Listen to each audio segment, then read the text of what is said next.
Ambassador Elena Vasquez stood at the observation deck of the Galactic Council station, watching the swirling nebula beyond cast purple and gold light across the metallic hull. Her hands were steady despite the weight of what had just transpired in the council chambers.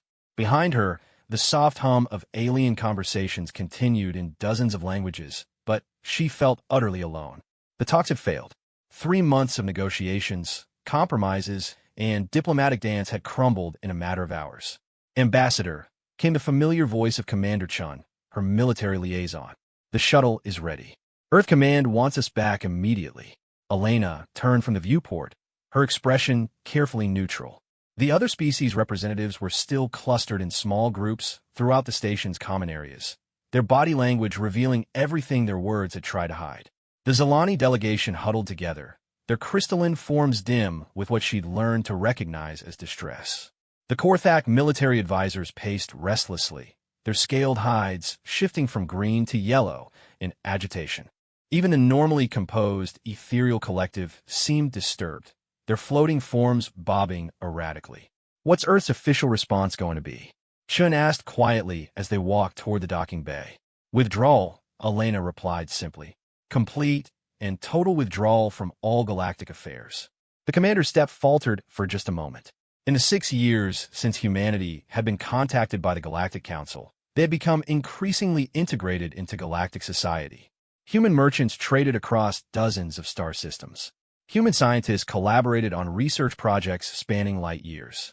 Human peacekeepers served alongside alien forces in troubled regions. All of that was about to end. The shuttle ride back to the Sol system was conducted in relative silence. Elena spent most of the journey reviewing the recordings of the final session, trying to understand exactly where everything had gone wrong. The issue itself seemed almost trivial in hindsight, a trade dispute regarding mining rights in the Centauri expansion zone. But the deeper problem had been brewing for months.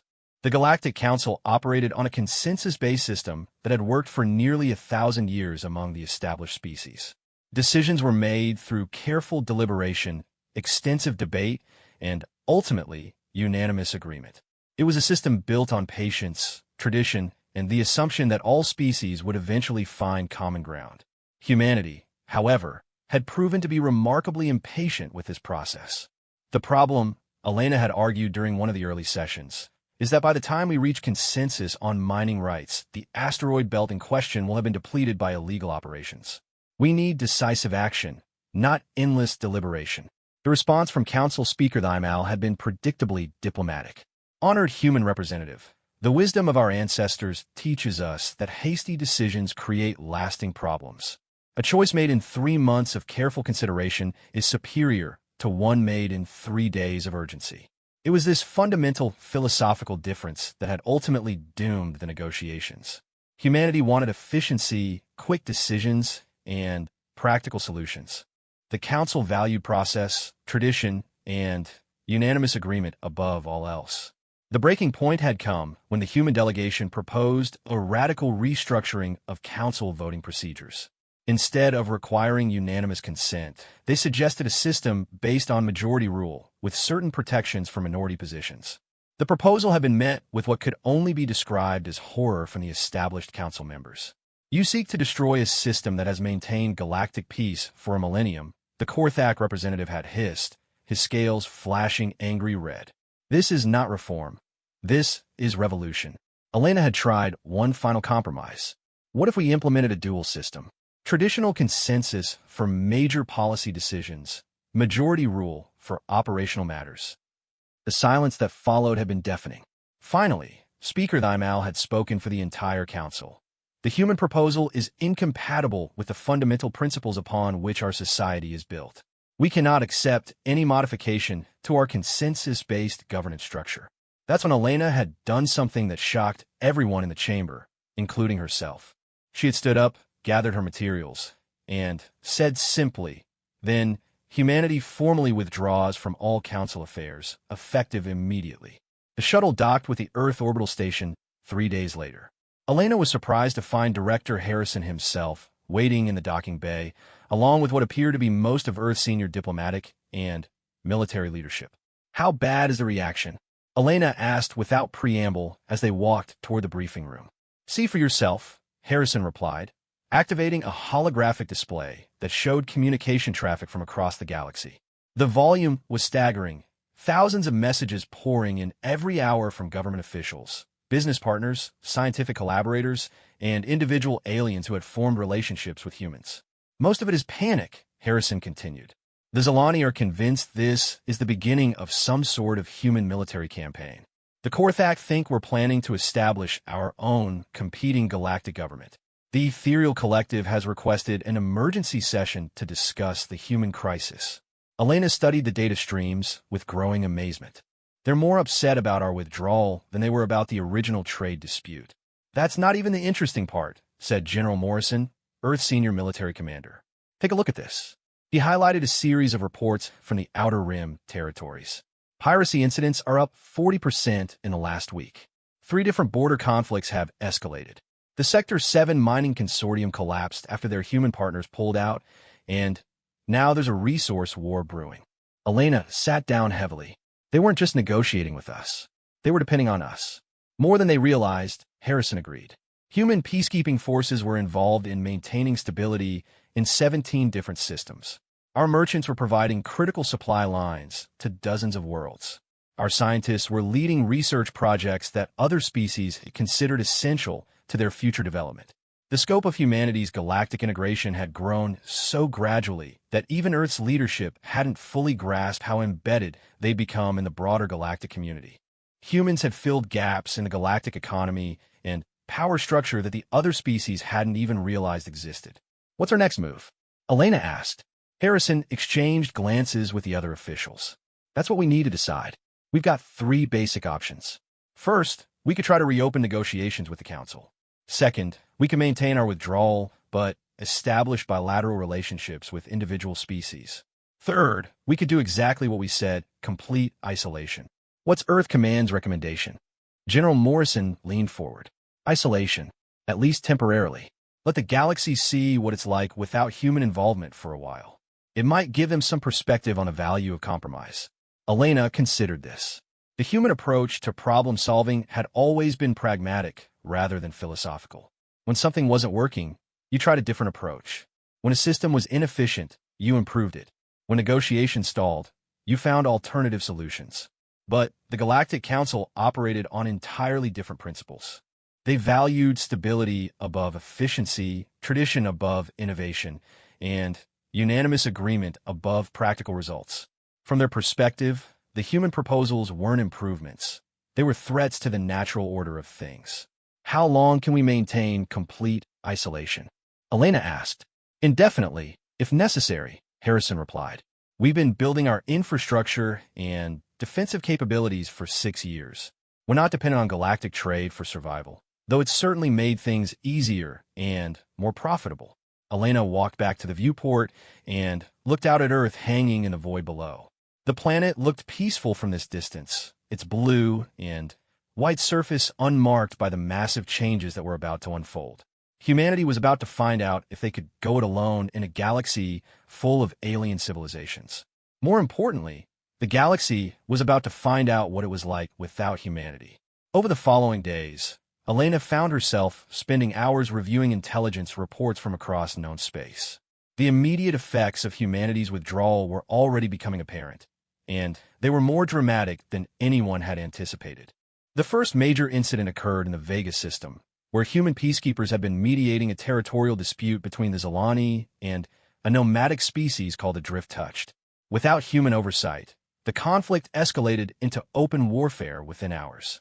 The Zilani's crystal-based weapons proved devastating against the Drift-Touched's bioships, but the nomads responded by targeting Zilani civilian settlements. The Council's response was predictably slow. Emergency sessions were called, committees were formed, and extensive debates began about the proper course of action. Meanwhile, the death toll mounted daily. Similar situations were developing across the galaxy. Human merchants had been providing critical supplies to dozens of worlds that couldn't produce everything they needed locally. Human scientists had been leading collaborative research projects that other species didn't have the expertise to continue alone. Human diplomats had been quietly mediating disputes and maintaining relationships between species that barely tolerated each other. The removal of humanity from the galactic ecosystem was like pulling a keystone species from a biological environment. The effects cascaded outward in ways that no one had predicted. Elena found herself in the unusual position of being the most qualified person to understand what was happening. She had spent 3 months learning the intricate relationships and dependencies that held galactic civilization together. Now, she was watching it all come apart.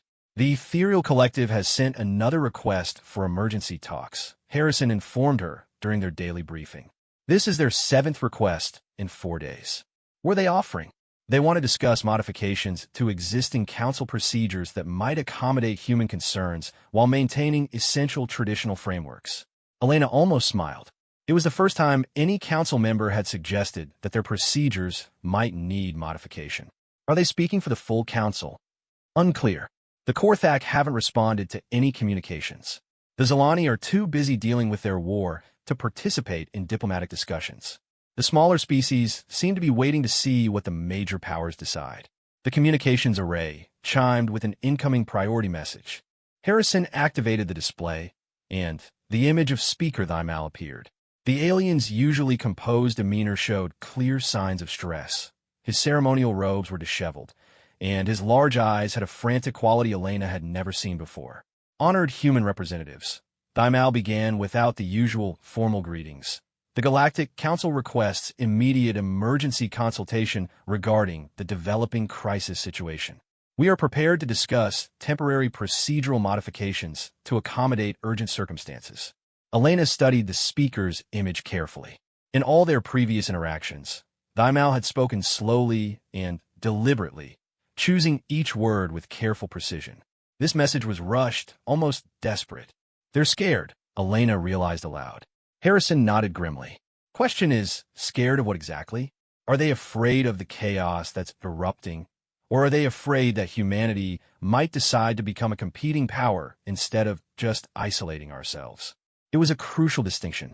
If the Council was primarily concerned about the immediate crises developing across the galaxy, they might be willing to make genuine compromises to bring humanity back into the fold.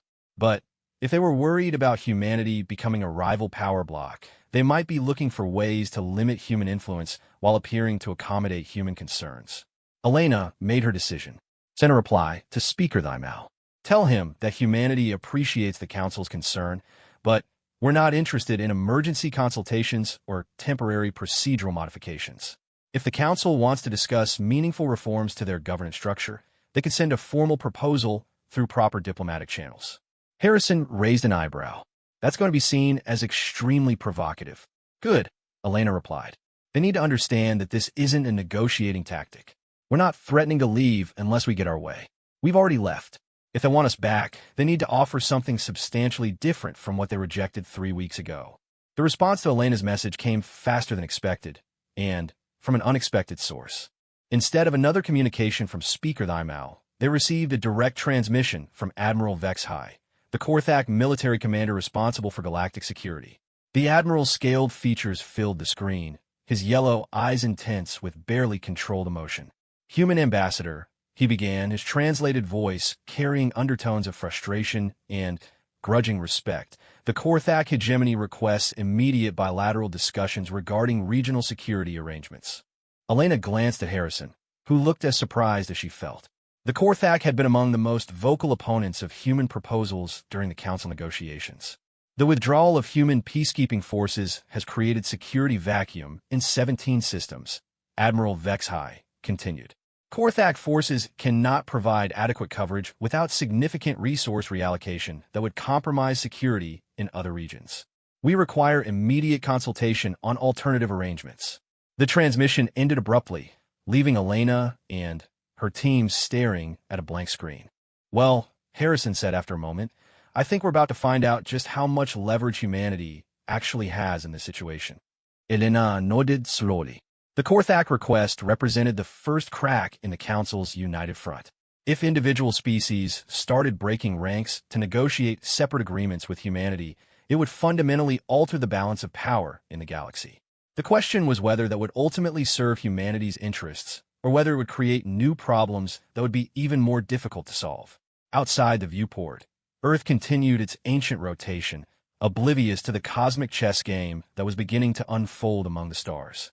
Admiral Vexhai materialized in the secure conference room aboard Earth's orbital station 3 days after his initial transmission. The Korthak military leader stood nearly 8 feet tall, his ceremonial armor glinting under the artificial lights. Despite his imposing presence, Elena noticed subtle signs of stress in his bearing. The slight tension in his scaled shoulders, the way his clawed hands remained just a fraction too close to his weapon ports. "Admiral," Elena greeted him formally. "You've traveled a considerable distance for this meeting." "The situation requires direct communication," Vexhai replied, his voice carrying the characteristic growl of his species. "Council protocols have proven inadequate for addressing urgent security concerns." Director Harrison gestured toward the conference table. "Please sit. We understand you have some concerns about regional stability." The Admiral's yellow eyes swept the room, taking in the human officials with the calculating gaze of a seasoned military strategist. "Concerns" is insufficient terminology. The galaxy approaches military crisis. Elena activated the holographic display system, showing a 3-dimensional map of known space. "Show us."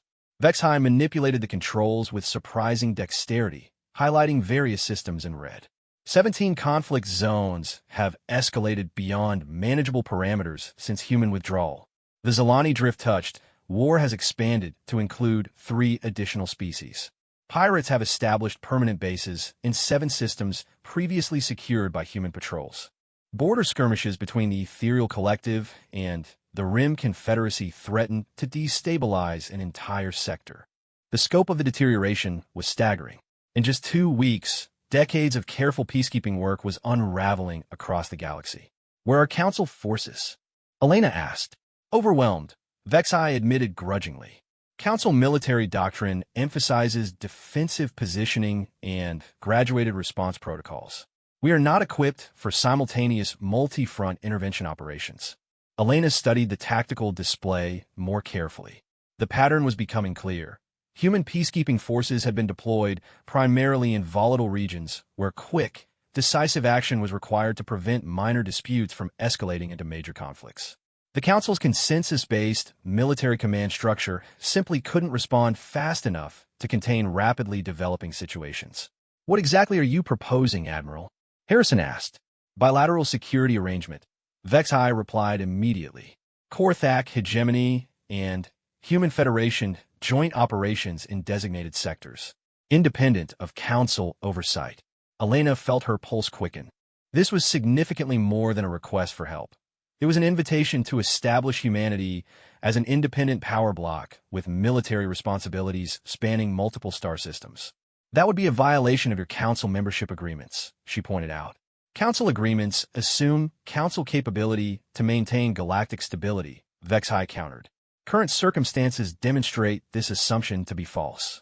General Morrison leaned forward. "What specific arrangements are you envisioning?" The Admiral's expression shifted to something Elena recognized as satisfaction. "Shared command structure for joint operations. Human forces provide rapid response capability. Korthak forces provide heavy support and territorial control. Combined fleet operations when necessary." "And what does the Korthak hegemony offer in return?" "Access to Korthak shipyard facilities, military technology exchange, preferential trade agreements for strategic materials. Most importantly, political support for human independence from Council authority." Elena exchanged glances with her colleagues. The Admiral was offering something extraordinary, formal recognition of humanity as an equal galactic power, with all the benefits and responsibilities that entailed. "This is a significant departure from your previous position regarding human Council membership," Elena observed. Vexhai's scaled features arranged themselves into what might have been a smile. Previous position assumed Council governance remained functional. Current events demonstrate Council structures are inadequate for contemporary galactic realities. "Are you speaking officially for the Korthak government?" "Hegemony Council granted full negotiation authority before my departure." Elena stood and walked to the viewport, looking out at the orbital traffic around Earth. Human ships moved with characteristic efficiency between the various stations and platforms that had been constructed since contact with galactic civilization. 6 years of growth and development had transformed humanity from a single-planet species to a major economic and military force. The Admiral's offer represented a fundamental choice for humanity's future. They could accept the proposal and become a major galactic power with significant military responsibilities, or they could maintain their isolation and let galactic civilization continue its apparent slide toward chaos. Admiral, Elena said finally, we'll need to discuss this proposal with our government. Can you provide us with a detailed analysis of the current security situation? Certainly. Vexhai activated his portable data unit and transferred a massive file to the human systems. Comprehensive intelligence summary, updated hourly by Korthak monitoring networks. Elena accessed the file and began scrolling through the contents. The level of detail was extraordinary. Not just military intelligence, but economic analyses, political assessments, and demographic studies covering the entire galaxy. The Korthak had been preparing for this moment far longer than she had realized. This is remarkably thorough, she commented. Korthak military planning emphasizes comprehensive intelligence gathering, the Admiral replied. We have been monitoring galactic stability indicators for many cycles. And what did those indicators tell you about humanity's role in galactic affairs? Vexai's expression became thoughtful. Human integration created stabilization effect that exceeded mathematical predictions. Human withdrawal created destabilization effect that exceeded worst-case scenarios. Elena stopped scrolling and looked up at him. You're saying humanity became more important to galactic stability than anyone realized. Correct assessment. Human problem-solving methodologies proved uniquely effective at preventing small disputes from escalating to system-wide conflicts. Human economic networks created supply redundancies that prevented local shortages from causing broader instability. Human diplomatic approaches facilitated agreements between species with fundamental philosophical differences. Elena continued reading through the intelligence files, and a disturbing pattern began to emerge. The Korthak analysis suggested that humanity hadn't just filled important roles in galactic civilization. They had become essential to its continued functioning. Admiral, according to this data, you're projecting complete governmental collapse in at least 6 systems within the next 3 months. Conservative estimate, Vexhai confirmed grimly. Without stabilizing intervention, cascading failures will affect approximately 30% of inhabited systems within 1 standard year. General Morrison whistled softly. That's not a crisis. That's civilizational collapse. Agreed. Which is why Korthak hegemony proposes alliance, rather than continued council negotiations. Council structures cannot respond to crisis of this magnitude with sufficient speed or effectiveness. Elena closed the file and turned back to the Admiral. What about the other council species? Have any of them reached similar conclusions? Uncertain. Ethereal Collective remains focused on diplomatic solutions. Zalani are consumed by their military emergency. Smaller species await leadership from major powers. Vethai Pauset, Korthak analysis suggests other species will accept new power structure if it demonstrates its superior stability maintenance capability. The implications were staggering. The Admiral was essentially proposing that humanity and the Korthak jointly replace the Galactic Council as the primary peacekeeping authority in known space. This is a lot to consider, Elena said carefully. We'll need some time to evaluate your proposal and consult with our government. Understood. Time factor is critical, however. Each day of delayed response increases scope of required intervention. After the Admiral departed, Elena found herself alone in the conference room, staring at the tactical displays that showed the spreading chaos across the galaxy. 3 weeks ago, she had been a diplomat trying to resolve a minor trade dispute. Now she was contemplating humanity's potential emergence as one of the dominant military powers in galactic civilization. Director Harrison returned with a cup of coffee and settled into the chair across from her. So what do you think? I think we underestimated how much the galaxy needed us, Elena replied. And I think the Korthak have been planning this approach for a lot longer than they let on. Are you suggesting this whole situation was engineered somehow? Elena shook her head. No, I don't think they caused the Council's problems. But I think they recognized those problems and positioned themselves to take advantage when the system inevitably broke down. And us? Were we positioned? Or were we just reacting to events? Elena considered this carefully. Both, I think. We genuinely try to work within the Council system, but when that failed, we made the right choice in walking away. Now we're being offered the opportunity to build something better. Is it better, though?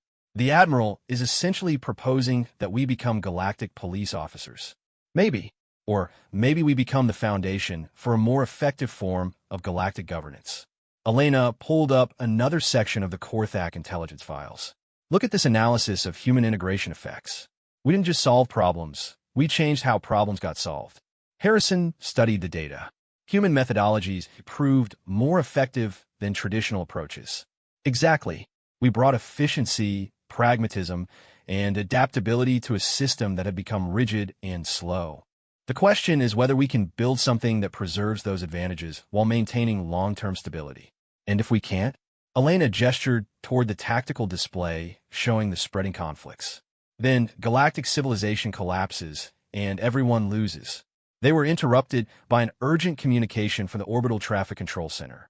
The duty officer's face appeared on screen, his expression tense with excitement. "Director, we've got multiple incoming vessels requesting priority docking clearance. 3 ethereal ships, 2 Zilani transports, and what appears to be a delegation from the Rim Confederacy." Harrison raised an eyebrow. "All at once?" "Yes, sir." "And, Director?" "They're all asking specifically for Ambassador Vasquez." Elena felt a chill run down her spine. Word of the Korthak meeting had somehow leaked, and now every major galactic power was scrambling to secure their own arrangements with humanity. How long until they arrive? First ships dock in approximately 4 hours.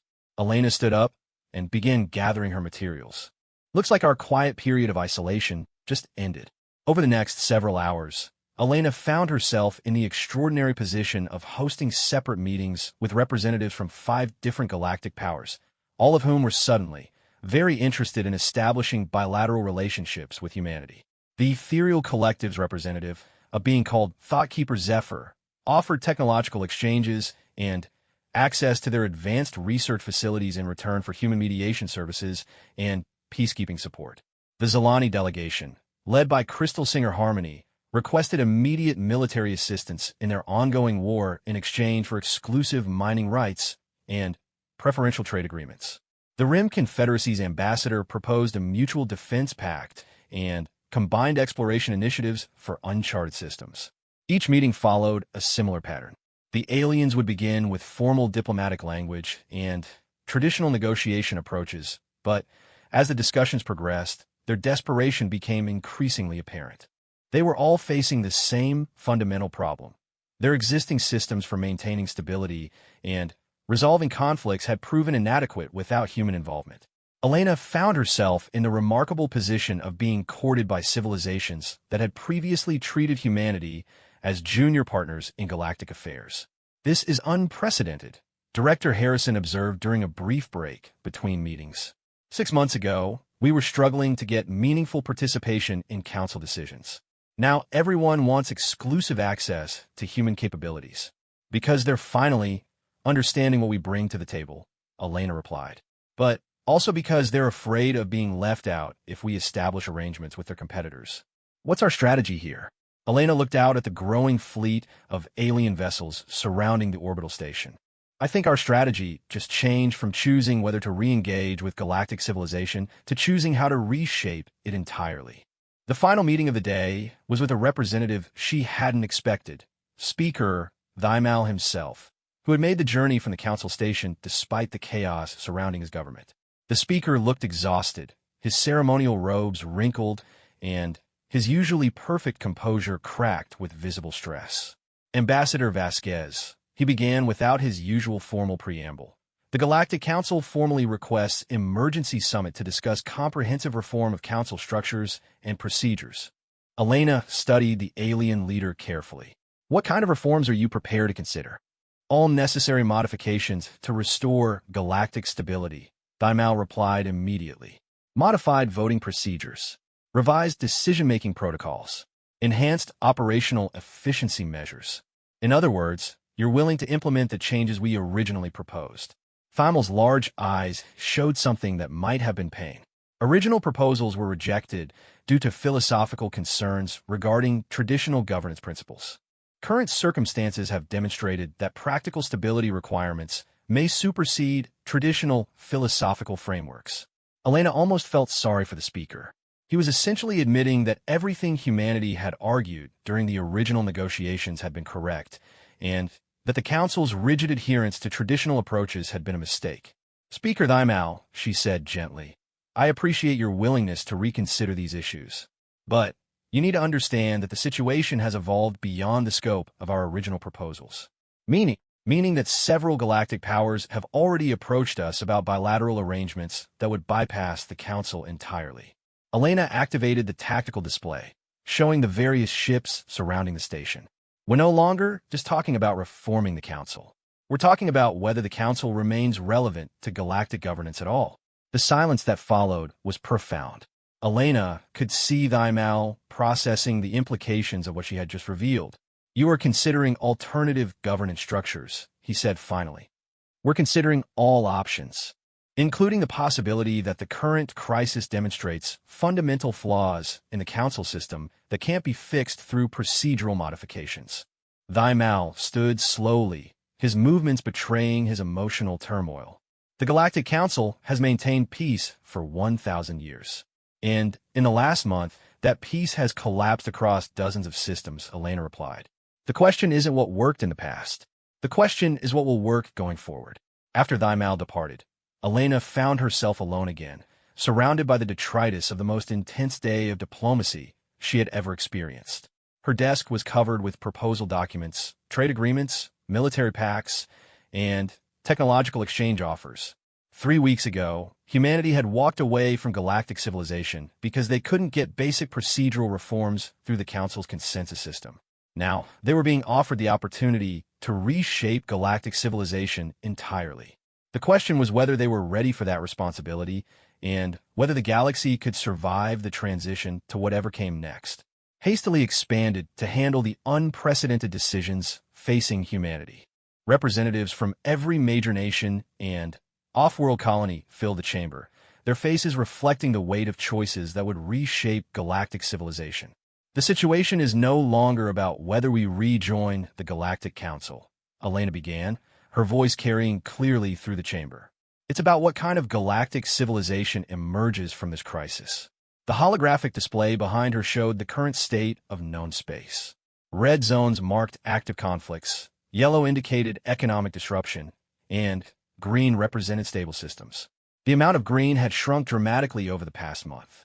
President Chun of the Pacific Federation leaned forward.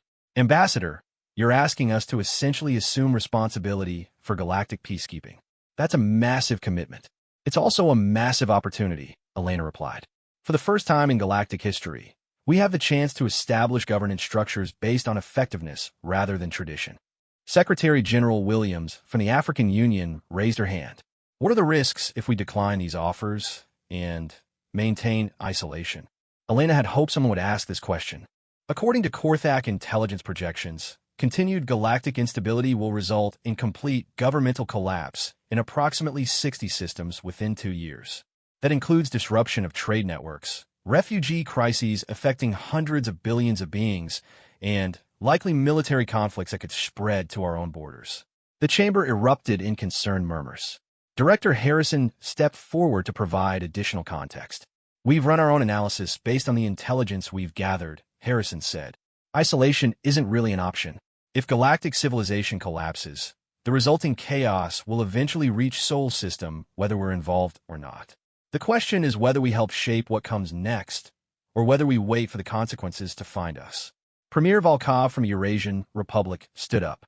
"You're suggesting we have a moral obligation to intervene." "I'm suggesting we have a practical necessity to intervene," Elena corrected. "The moral questions are secondary to survival requirements." General Morrison activated a subsidiary display showing military projections. "From a defense perspective, our best strategy is forward engagement. We can maintain security more effectively by stabilizing distant systems than by waiting to repel refugees and raiders at our own borders." Representative Kim from the Korean Federation asked the question Elena had been dreading. "What about the democratic principles we've tried to promote? Are we talking about becoming galactic overlords?" Elena had spent considerable time thinking about this issue. "We're talking about becoming the foundation for a more effective form of galactic governance. But that doesn't mean imposing human political systems on alien species. It means creating structures that can accommodate different approaches while maintaining overall stability. Ow! President Chen pressed. Elena manipulated the display to show a new configuration. Federated governance model. Regional autonomy with coordinated security and economic frameworks. Species maintain internal governance structures while participating in broader stability mechanisms. The model she presented was based on humanity's own historical experience with federal systems, but adapted for the reality of governing across interstellar distances with fundamentally different species. Think of it as layers, Elena continued. Local systems govern themselves according to their own traditions and needs. Regional federations coordinate security and trade.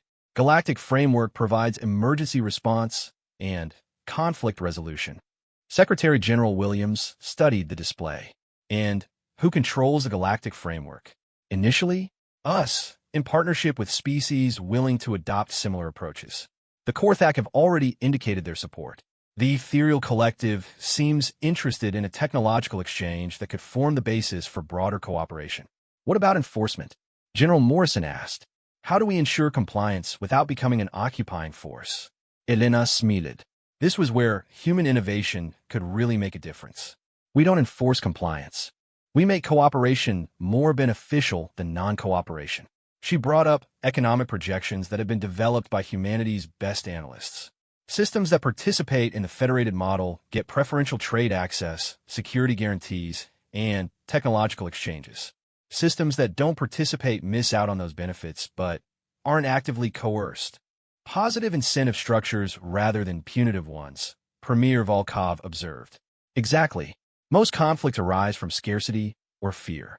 We address both by ensuring that cooperation provides better outcomes than competition.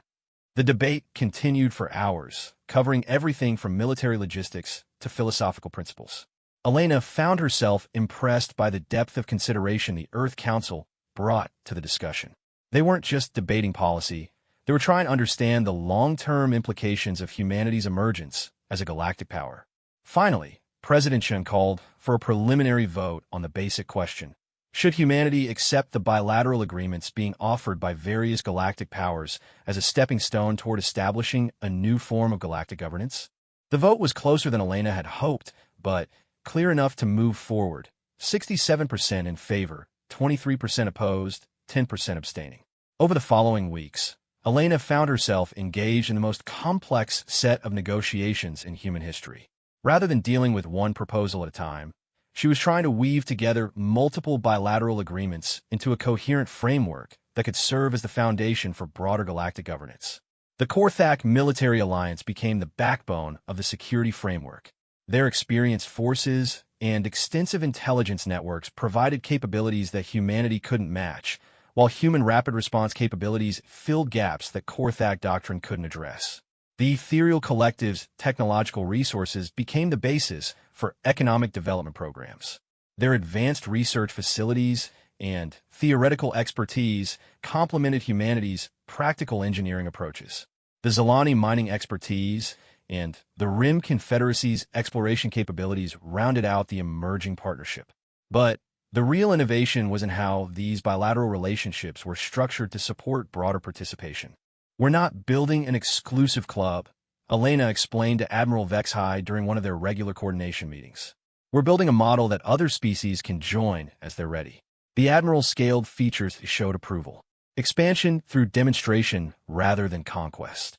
Exactly. If the federated model proves more effective than traditional council governance, other species will want to participate. If it doesn't work, they can maintain their existing arrangements. Elena was reviewing economic integration proposals when the alert came in. Emergency transmission from a Vega system, where the Zalani Drift Touch conflict had been raging for over a month. Crystal Singer Harmony's image appeared on screen, her crystalline form dim with exhaustion. Human Ambassador, I request immediate assistance. The war spreads beyond all predictions. 3 additional species have joined hostilities. Civilian casualties exceed 200 million beings. Elena felt her stomach drop. The Vega conflict had been the first major crisis to emerge after humanity's withdrawal, and its escalation threatened to undermine everything they were trying to build. What's the current tactical situation? She asked. Chaos, Harmony replied bluntly. 7 different factions fighting across 12 systems. No clear objectives. No realistic possibility of negotiated settlement under current circumstances. Elena activated the emergency coordination protocol that had been established with their new allies. Within minutes, she was in communication with Admiral Vexhai, Thought Keeper Zephyr from the Ethereal Collective, and General Morrison. "This is our first major test," Elena told the assembled group. "How we handle the Vega crisis will determine whether the federated model can actually work." Admiral Vexhai brought up tactical projections. Military solution alone insufficient. 7 factions with incompatible objectives cannot be defeated simultaneously without massive casualties. What about negotiated settlement? Thought Keeper Zephyr suggested. Crystal Singer Harmony's form flickered with what Elena recognized as frustrated anger. All negotiation attempts have failed. Traditional diplomatic approaches prove inadequate for conflicts of this scope and complexity. Elena studied the tactical displays, thinking about the problem from multiple angles. 7 factions, incompatible objectives, extensive civilian casualties, and traditional approaches failing. "What if we don't try to negotiate between the factions?" she said suddenly. "What if we create alternative objectives that make the current conflict irrelevant?"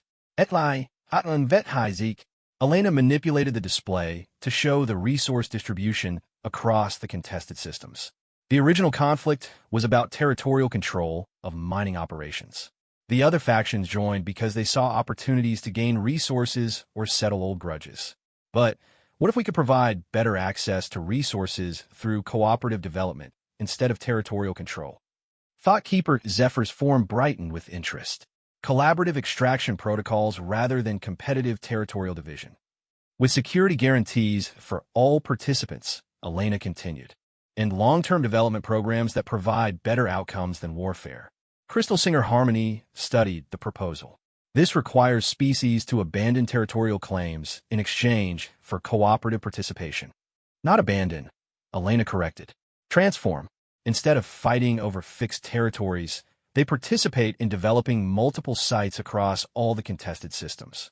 Admiral Vexhai ran projections on his tactical systems. Military enforcement would be required during transition period. Significant commitment of resources, but much less than would be required to defeat 7 factions militarily, General Morrison pointed out, and with better long-term outcomes. Elena felt the familiar excitement that came with finding a creative solution to an apparently impossible problem. This could be our demonstration project. If we can turn the Vega crisis into a successful cooperative development program, it proves that the federated model can handle conflicts that traditional approaches can't resolve. The plan they developed over the next several days was audacious in its scope. Instead of trying to impose a military solution or negotiate a traditional peace settlement, they would implement a complete transformation of how the disputed systems were governed and developed.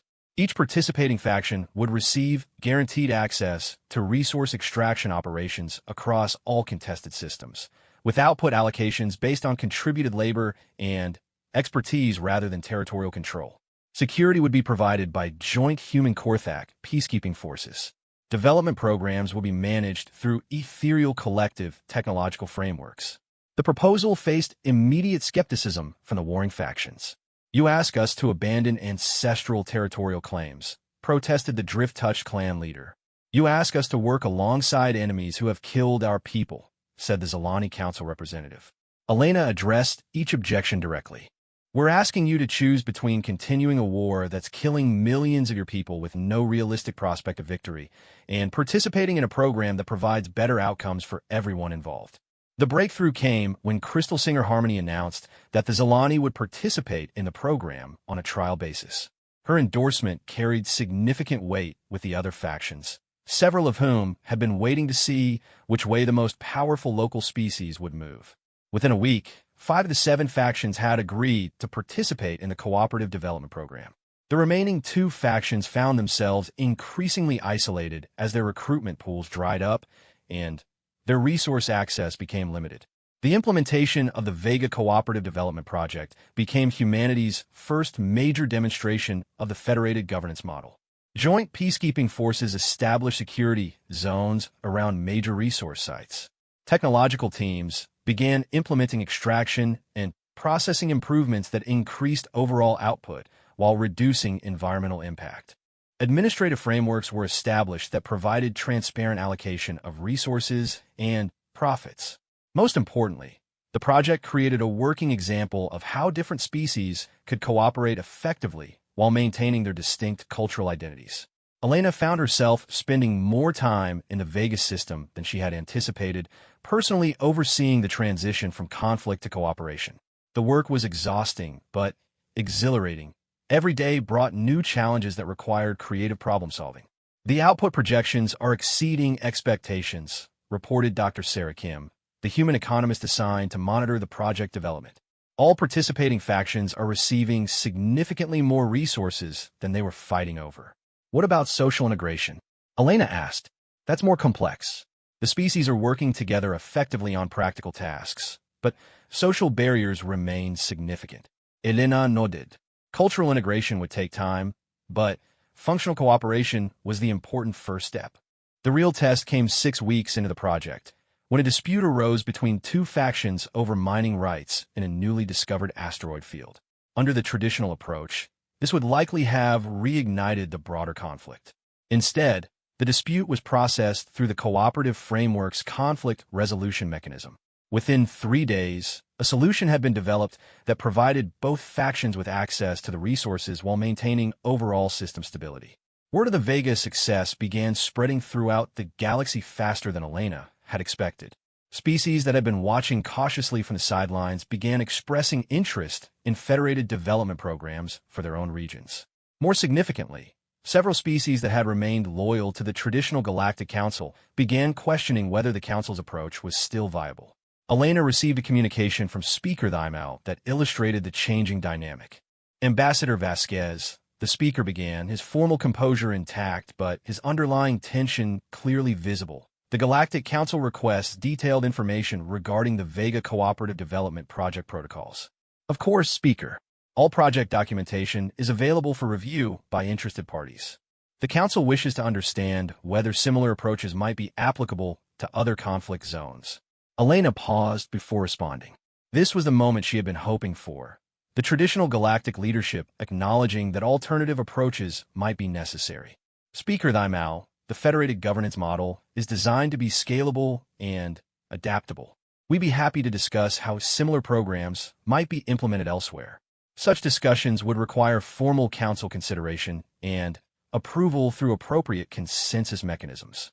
And there was the fundamental problem that continued to plague the council. Even when they recognized the need for alternative approaches, they remained trapped by their own procedural requirements. Speaker, with respect, the Vega crisis required immediate intervention. Waiting for formal council consensus would have resulted in millions of additional casualties. The silence that followed was telling. Elena could see Thymau struggling with the contradiction between council procedure and practical necessity. The council values proper process and consultation, he said finally. And we value effective results, Elena replied. But we're not trying to replace the council. We're trying to develop tools that can address crises more effectively than traditional approaches allow. Elena ended the communication feeling both satisfied and concerned. The federated model was proving effective, but its success was creating new tensions with the existing galactic power structure. The question was whether those tensions could be managed constructively or whether they would lead to an even larger conflict between the traditional council system and the emerging federated governance model. Outside her viewport, the stars continued their ancient dance, oblivious to the political transformation unfolding among the civilizations that called them home. Elena stood in the observation lounge of the newly constructed Federation station, watching the impossible sight before her. Dozens of ships from across the galaxy hung in formation around the massive structure. Korthak battle cruisers alongside human destroyers, ethereal research vessels docked next to Zalani mining ships, and exploration craft from species she had barely heard of 6 months ago. The Federation of Cooperative Systems had grown far beyond anything she had originally envisioned. The Centauri Collective just confirmed their membership, Admiral Vexai reported as he joined her at the viewport. That brings us to 43 member species and 112 systems. Elena shook her head in amazement. 6 months ago, humanity wasn't even welcome in council discussions. Now with the foundation of the largest voluntary alliance in galactic history, success generates its own momentum, the Admiral observed. But it also generates complications. Elena knew what he meant. The rapid growth of the Federation had created challenges that none of them had anticipated. Managing cooperative relationships between dozens of different species required constant attention to cultural sensitivities, resource allocation, and territorial disputes. The administrative burden alone was staggering. More concerning was the growing tension with the traditional Galactic Council. As more species joined the Federation, the Council's influence and legitimacy continued to erode. What had started as humanity walking away from failed negotiations was becoming a fundamental challenge to the entire existing order. Any word from the Council delegation? Elena asked. Admiral Vexhi's expression darkened. They arrive tomorrow. Speaker Thymau, 3 council members, and what our intelligence suggests is a significant military escort. Elena had been expecting this meeting for weeks. The council could no longer ignore the Federation's existence, and their response would likely determine whether the galaxy's political transformation could proceed peacefully or whether it would require more dramatic measures. What's our assessment of their likely position? Uncertain. Korthak intelligence suggests deep divisions within the council leadership. Some members favor accommodation with the Federation. Others advocate for active resistance to prevent further erosion of council authority. Elena turned away from the viewport and walked toward the conference room, where she would be meeting with the Federation's senior leadership. The group that assembled around the table represented the most diverse collection of beings ever brought together for a common purpose. Admiral Vexhi sat next to Thought Keeper Zephyr, their forms as different as their approaches to problem-solving. Crystal Singer Harmony had arrived from the Vega system, where the cooperative development project was now serving as a model for similar programs across the galaxy.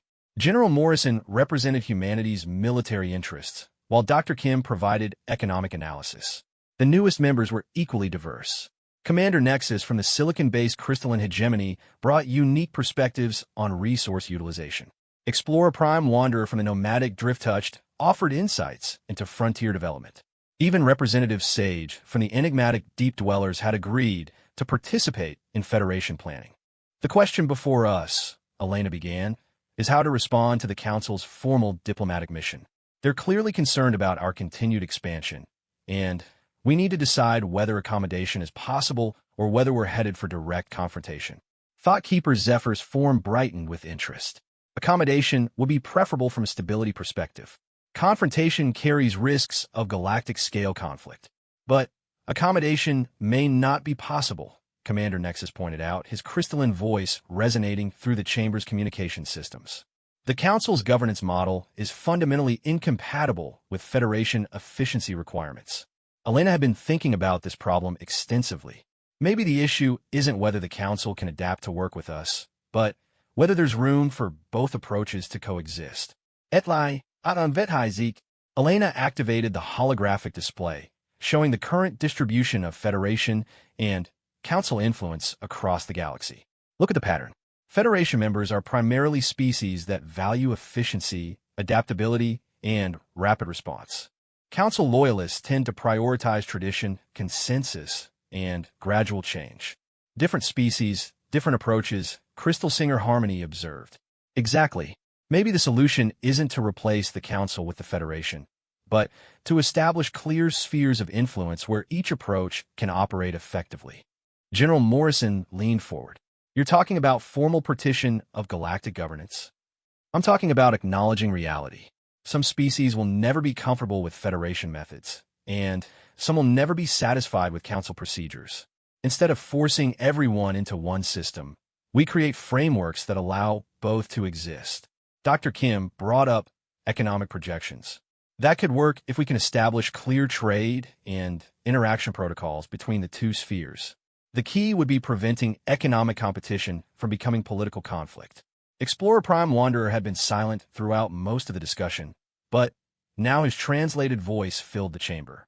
Drift-Touched have observed similar divisions in other galactic regions. Partition sometimes provides stability that forced integration cannot achieve. Elena felt a surge of hope. If the Federation leadership could agree on a coexistence approach, It might provide a framework for avoiding the larger conflict that seemed increasingly inevitable. Are we all willing to explore this option? She asked. The response was unanimous agreement, though Elena could see varying degrees of enthusiasm among the assembled representatives. Elena spent the rest of the day preparing for what might be the most important negotiation of her career. The proposal she was developing would essentially reshape galactic civilization by creating two parallel governance systems, each serving species that shared compatible values and approaches. The meeting with the council delegation took place the following morning in the Federation Station's main conference facility. Elena had deliberately chosen a neutral setting that emphasized cooperation rather than dominance. Speaker Thymao entered with his usual formal dignity, but Elena could see the strain of recent events in his bearing. The three council members who accompanied him represented different factions within the traditional government. Coordinator Vel from the Progressive Wing, Mediator Kes from the Conservative Traditionalists, and Strategic Advisor Rand from the military leadership. Honored Speaker, Elena began with full diplomatic formality. The Federation welcomes the council delegation and hopes our discussions will promote continued galactic stability. Ambassador Vasquez, Thymao replied, the Galactic Council appreciates the Federation's willingness to engage in formal dialogue. Recent events have created uncertainty that affects all galactic civilizations. Elena gestured toward the conference table where the Federation leadership was already assembled. Please join us. We have much to discuss. The sight of Council and Federation representatives seated around the same table was unprecedented. Elena could see the tension in every participant's body language, but also a recognition that this meeting represented their best hope for avoiding a larger conflict. Speaker Thymao, Elena continued, we understand the Council has concerns about Federation activities and expansion. The Council values stability and established governance procedures, Thymao replied carefully. Recent developments have introduced uncertainties that affect galactic peace. Coordinator Vel leaned forward. The Federation's success in resolving conflicts and managing cooperative development has been noted. However, the rapid pace of expansion has created jurisdictional complications. Elena had been expecting this. We appreciate the Council's concerns. The Federation has grown rapidly because it addresses needs that existing governance structures weren't meeting effectively. Mediator Kes spoke for the first time, his translated voice carrying undertones of disapproval. Traditional consensus mechanisms have maintained galactic peace for over 1,000 years. Alternative approaches, however effective in the short term, may create instabilities that threaten long-term galactic civilization. Strategic Advisor Rand was more direct. The Federation's expansion has effectively partitioned galactic governance without formal consultation or agreement. This creates potential for territorial conflicts and jurisdictional disputes. Elena took a deep breath. This was the moment to present the coexistence framework she had been developing. Honored Council representatives, she began, we propose formal recognition of parallel governance spheres as a solution that serves everyone's interests. She activated the holographic display, showing her proposed division of galactic territory and influence. Federation governance for species that prioritize efficiency and rapid response. Council governance for species that value traditional consensus mechanisms. Clear boundaries and interaction protocols to prevent jurisdictional conflicts. The silence that followed was profound. Elena could see each council representative processing the implications of what she had proposed. Speaker Thymao spoke first. You are suggesting formal partition of galactic authority. I'm suggesting formal recognition of the reality that already exists, Elena replied. 43 species have chosen Federation membership. Approximately 60 species remain loyal to Council governance. Instead of forcing artificial unity, we acknowledge different approaches and create frameworks for peaceful coexistence. Coordinator Vel studied the display carefully. What about border systems? Species that might prefer to remain neutral. Neutral zones with guaranteed autonomy, Elena replied immediately. No requirement to join either system, but access to benefits from both through appropriate agreements. Thoughtkeeper Zephyr joined the discussion. Economic integration would continue across governance boundaries. Trade networks, research collaboration, cultural exchange, all maintained through established protocols. Admiral Vexhai brought up the security framework. joint peacekeeping operations in border regions, and neutral zones, shared intelligence regarding external threats, coordinated response to galaxy-wide emergencies. Elena could see the council representatives struggling with the concept. From their perspective, galactic unity had been a fundamental principle for over a millennium. Formal partition represented a profound philosophical challenge to everything they believed about proper governance. Mediator Kess voiced their primary concern. Partition creates potential for conflict between governance spheres. History demonstrates that divided authority often leads to competition and eventual warfare. Elena had anticipated this objection, only if the division is imposed through force or coercion. Our proposal is based on voluntary association and mutual recognition. Species choose their governance model based on their values and needs. Strategic advisor Rand brought up practical concerns. What about species that wish to change governance models? What about territorial disputes between Federation and Council members? Dr. Kim responded with detailed economic projections. Transition protocols would be established for species wishing to change affiliation. Dispute resolution mechanisms would be jointly operated by both governance systems. The discussion continued for hours, covering everything from trade regulations to military command structures. Elena found herself impressed by the depth of the Council representatives' analysis, even when they disagreed with Federation proposals. Finally, Speaker Thimal called for a recess so the Council delegation could discuss the proposals privately. While the Council deliberated, Elena met with the Federation leadership to assess the negotiations. They're seriously considering it, Admiral Vexai observed. The questions they're asking suggest genuine evaluation rather than automatic rejection. But Mediator Kess seems strongly opposed, Elena noted. He views partition as a threat to fundamental Council principles. Crystal Singer Harmony had been monitoring communications from the broader galactic community. The response from Council member species is mixed. Some express relief at the prospect of avoiding forced integration with Federation systems. Others view partition as unacceptable abandonment of galactic unity. Elena realized they were approaching a decision point that would fundamentally alter the course of galactic civilization. If the Council accepted the partition proposal, it would create a new era of parallel governance that could provide stability for generations. If they rejected it, the alternative would likely be continued expansion of Federation influence until the Council system collapsed entirely. When the Council delegation returned, Speaker Thimal's expression was carefully neutral. Ambassador Vasquez, he began formally, the Council delegation has carefully considered the Federation's partition proposal. While we appreciate the thoughtful framework you have developed, we cannot accept formal division of galactic governance authority. Elena felt her heart sink, but Thimal continued before she could respond. However, the Council is prepared to discuss alternative arrangements that might address both Federation efficiency requirements and Council unity principles. Elena leaned forward with renewed interest. What kind of alternative arrangements? Coordinator Vel took over the presentation. Subsidiary governance framework. Federation systems operate with enhanced autonomy under overall Council authority. Expedited decision-making for Federation members, but within established galactic governance structures. Elena studied the proposal carefully. It was essentially offering the Federation independence in exchange for nominal acknowledgement of Council supremacy. What would this look like in practice, she asked. Federation members receive authorization for independent governance of internal affairs, including economic development, security arrangements, and conflict resolution. Strategic Advisor Rand explained.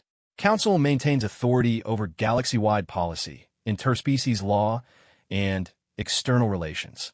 Elena exchanged glances with her team. The proposal had interesting possibilities, but it also had significant problems. The challenge, she said carefully, is that many of the issues the Federation addresses effectively are exactly the ones the Council wants to retain authority over. Thoughtkeeper Zephyr brought up specific examples. The Vega Cooperative Development Project required immediate security intervention and resource reallocation across multiple systems. Council consensus procedures would have prevented effective response.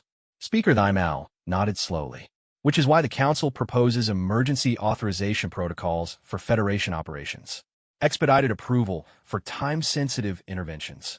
Elena could see the appeal of the proposal, but she also recognized its fundamental flaw. Speaker Thimal, expedited approval still means approval. If the Council retains veto power over Federation operations, we're back to the same efficiency problems that caused the original breakdown. The negotiation had reached an impasse. The Council couldn't accept true partition because it threatened their core principles, but the Federation couldn't accept continued Council oversight because it would eliminate their operational effectiveness. Elena made a decision that surprised everyone, including herself. "Speaker Thymau," she said, standing up from the conference table, "I propose we adjourn these negotiations for 30 days. Ambassador?" Thymau looked confused. "Both sides need time to consider whether we're addressing the right questions.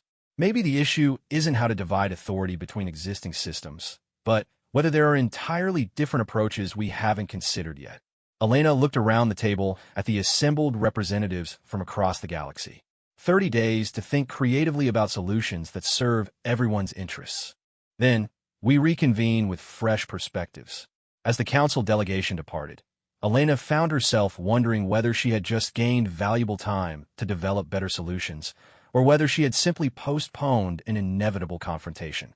Either way, the next 30 days would determine the future of galactic civilization.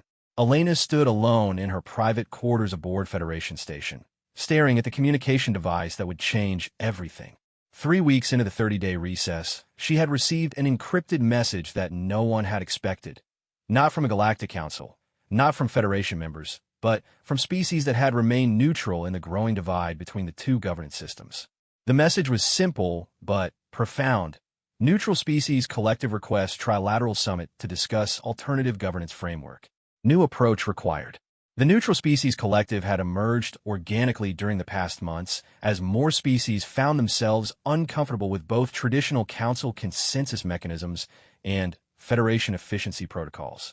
They represented nearly 30 species that valued independence above all else, preferring to handle their own affairs while maintaining minimal necessary cooperation with galactic civilization. Elena had been so focused on the binary choice between Council and Federation governance that she had overlooked the possibility of a third option entirely. Director Harrison arrived within the hour, his expression mixing excitement with apprehension.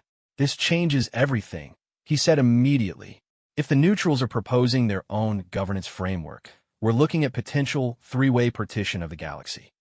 Or we're looking at an opportunity to create something none of us have considered," Elena replied. "What do we know about their proposal?" Harrison activated his data pad, displaying intelligence gathered by Federation monitoring networks. "Not much. The collective has been remarkably good at keeping their discussions private. What we do know is that their membership includes some very sophisticated civilizations: the Void Dancers, the Quantum Architects, the Stellar Gardeners." Elena recognized those names. Each represented species with advanced technologies and significant territorial holdings, but all had remained aloof from both Council and Federation politics. "They're not minor players," she observed. "Definitely not. If they're proposing an alternative framework, it will have to be taken seriously." Elena made her decision quickly. "Set up the Trilateral Summit, and make it clear that we're approaching this with genuine openness to new ideas." The summit was held on Nexus Station, a massive trading post in neutral space that had served as a meeting ground for different species for centuries. Elena arrived to find the station transformed into something resembling a galactic constitutional convention, with delegations from over 100 different species preparing to participate in discussions about the future of galactic governance. The opening session was unlike anything Elena had ever experienced. Instead of formal diplomatic presentations, the Neutral Species Collective had organized what they called a consensus emergence process, a structured discussion designed to identify common principles that could serve as the foundation for new governance approaches. Sage Coordinator Flux from the Void Dancers served as the primary facilitator, their energy-based form shifting between different configurations as they spoke. Honored representatives, Flux began, their translated voice carrying harmonics that seemed to resonate through the chamber itself. "We gather not to choose between existing options, but to discover possibilities that serve all species' fundamental needs." Elena found herself seated between Speaker Thymau and Admiral Vexhai, with dozens of other representatives arranged in concentric circles that encouraged interaction rather than formal presentation. The Neutral Species Collective has identified 3 primary requirements for sustainable galactic governance, Flux continued. Autonomy for species to govern themselves according to their own values. efficiency in addressing urgent crises that affect multiple species, stability to prevent destructive conflicts, and enable long-term development. Elena immediately recognized the elegance of this framework. Instead of starting with existing governance models, they were identifying the underlying needs that any successful system would have to address. Current governance approaches excel in some areas while failing in others. Flux observed. Council consensus provides stability, but lacks efficiency. Federation cooperation provides efficiency, but may threaten autonomy. Neutral independence provides autonomy, but lacks coordinated response capability. Thoughtkeeper Zephyr from the Ethereal Collective raised a question that Elena had been considering.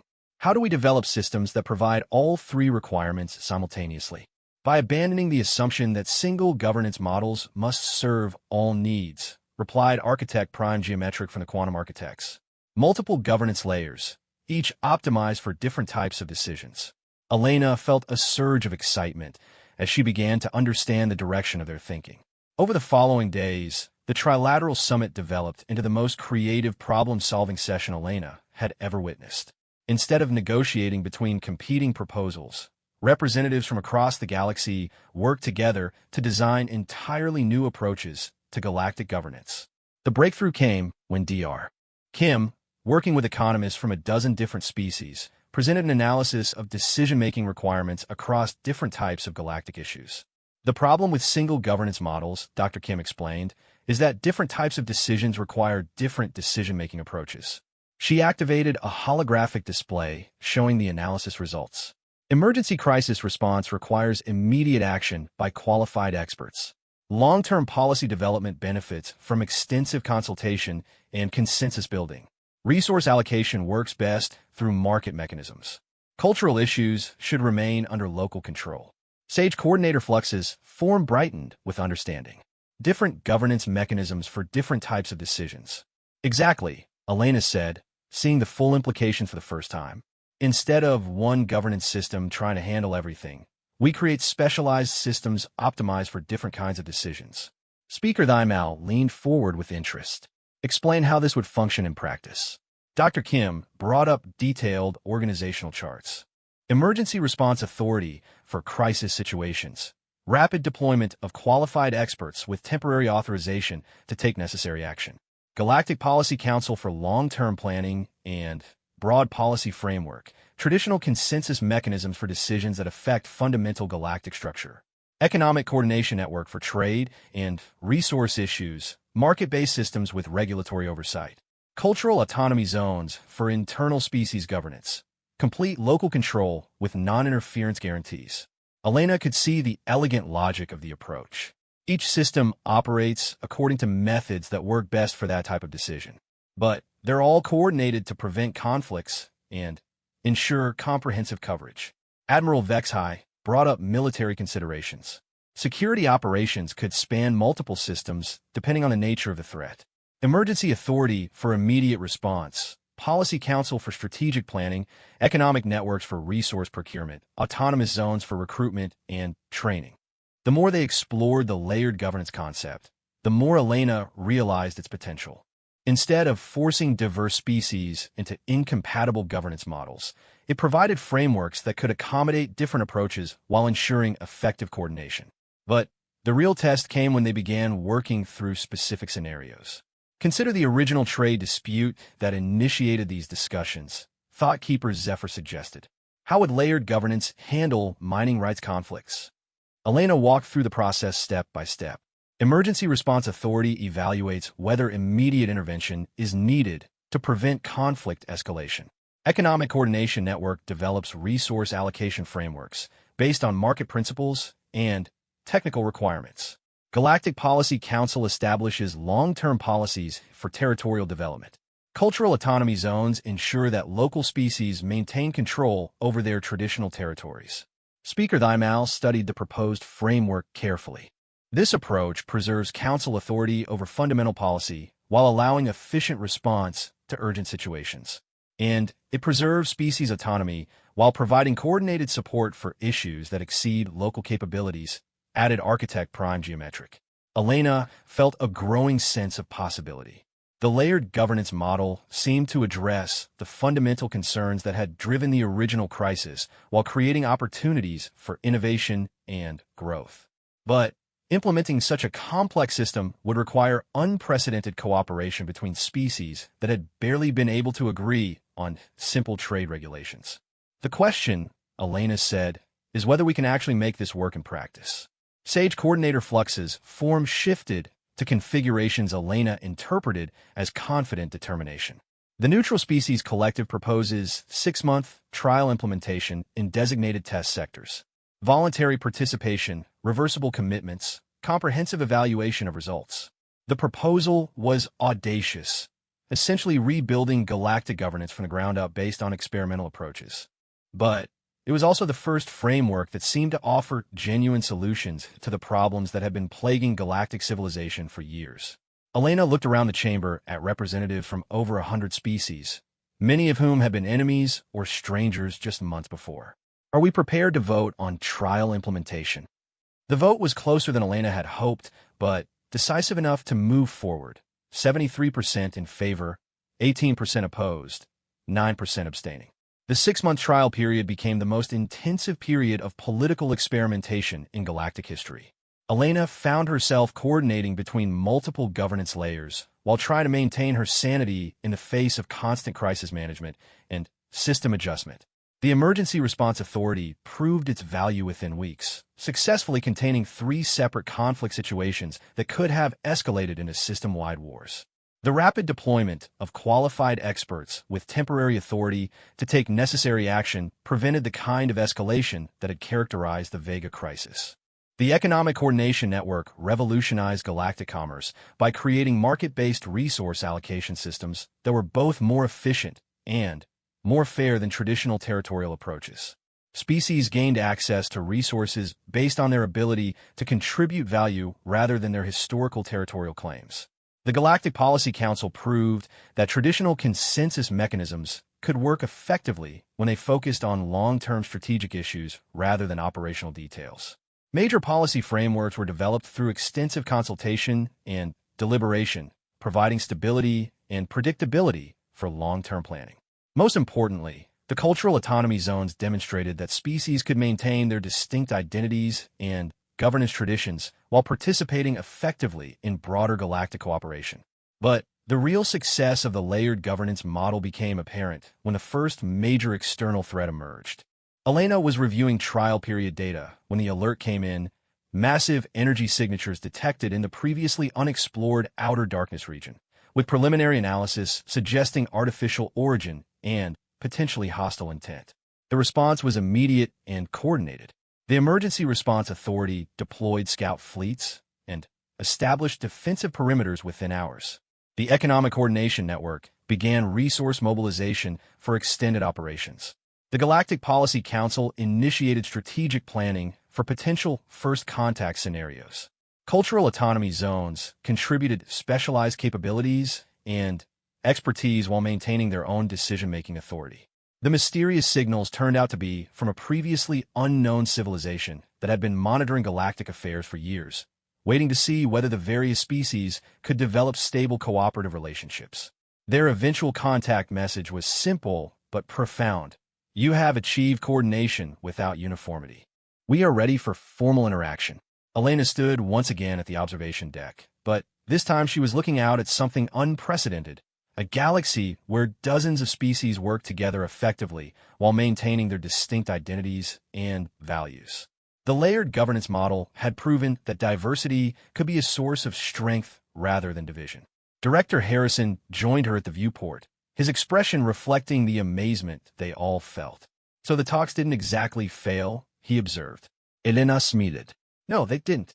They evolved into something none of us had imagined. The original trade dispute that had triggered humanity's withdrawal from the Galactic Council seemed almost trivial now. What had appeared to be irreconcilable differences between governance philosophies had become the foundation for a more sophisticated approach that accommodated multiple approaches simultaneously. What happens next? Harrison asked. Elena looked out at the ships representing dozens of species, working together on projects that spanned multiple star systems. Next, we keep building. The 6-month trial period ends in 2 weeks. and preliminary evaluations suggest that formal adoption of a layered governance model has support from over 90% of participating species. And the species that choose not to participate, they remain free to govern themselves however they prefer. The beauty of the system is that it doesn't require universal participation to be effective. Elena activated a display showing the current state of galactic affairs. Conflict indicators were at historic lows. Economic development was proceeding at unprecedented rates. Cultural exchange was flourishing between species that had previously had minimal contact. Most importantly, the system was adaptable. As new challenges emerged, new governance mechanisms could be developed and integrated without disrupting existing frameworks. The galaxy chose, Elena said finally, not between existing options, but to create something better than anyone had imagined possible. As she watched the bustling activity around Federation Station, Elena realized that humanity's greatest contribution to galactic civilization hadn't been their technology or military capabilities, but their willingness to walk away from systems that weren't working and their creativity in developing alternatives. The talks had failed, humanity had walked away, and the galaxy had indeed panicked. But from that crisis had emerged a new form of civilization that was stronger, more flexible, and more just than anything that had existed before. Elena smiled as she watched a human transport dock alongside ships from a dozen different species, their crews working together with the easy familiarity of colleagues rather than the careful formality of diplomatic allies. The galaxy had chosen cooperation over conformity, diversity over uniformity, and innovation over tradition. And in making that choice, it had discovered that the future could be better than anyone had dared to hope.